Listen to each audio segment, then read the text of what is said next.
শুভ দুপুর। আজকে ভোটের দিন। তোমাদের দাদাভাই একটু মাংস এনেছে আর তার সাথে চাটনি। আজকে মাংসের তরকারি আর চাটনি করব। এখানে মাংসের আলুগুলো ভাজতে শুরু করে দিয়েছি। আলু ভাজা হয়ে গেছে, তুলে নিয়েছি। এবার তেলের ওপরে পেঁয়াজ লঙ্কা দিয়ে দিলাম। পেঁয়াজ লঙ্কাটা একটু লাল লাল করে ভাজবো। ভাজা হয়ে গেলে তারপরে মশলা দিয়ে দেব।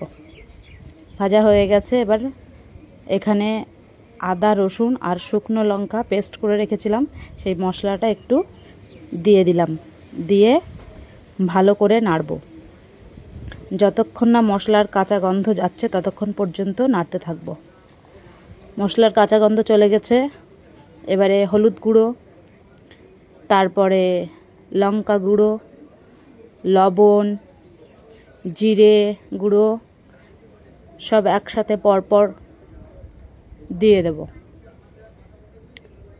সব মশলা দিয়ে একটু ভালো করে কষাবো।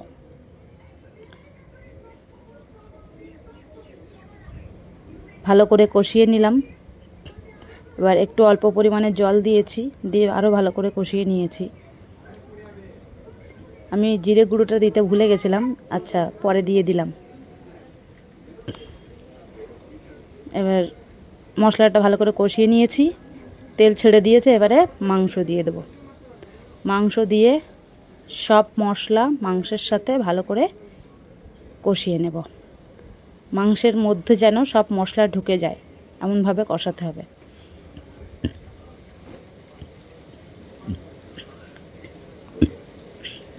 একটু ভালো করে কষাচ্ছি মাংসটা। যাদের যাদের বাড়িতে রান্না হয়নি তারা চলে আসবে আমাদের বাড়িতে আজকে দুপুরে।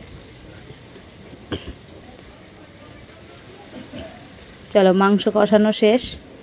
এবারে আমি জল ঢেলে দেব।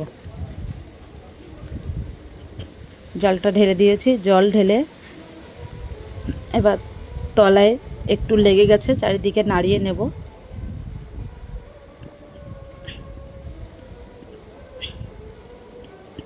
আজকে দিনে মমতা দিদি বলেছিল পান্তা ভাত খেতে, কিন্তু আমরা তো পান্তা ভাত খেলাম না, আমরা মাংস ভাত খেয়ে ভোট দিতে যাচ্ছি।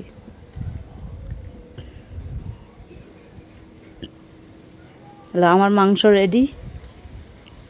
এবার গরম মশলা দিয়ে দিলাম। মাংসের কালারটা কেমন এসেছে দেখো। যারা যারা আসতে চাও আমাদের বাড়িতে আজকে ভোটের দিন দুপুরবেলা চলে আসবে। মাংসের তরকারি রেডি হয়ে গেল। মাংসের কালারটা কেমন এসেছে দেখো। এবারে আমি গরম মশলা দিয়ে একটু নাড়িয়ে নিয়েছি, ভালো করে ঝোলটা ফুটিয়ে নিয়েছি। নিয়ে এবার আমি নামিয়ে নেব তরকারিটা। কেমন হয়েছে আমার রান্নাটা কমেন্ট করে জানাবে, আর লাইক শেয়ার অবশ্যই করবে।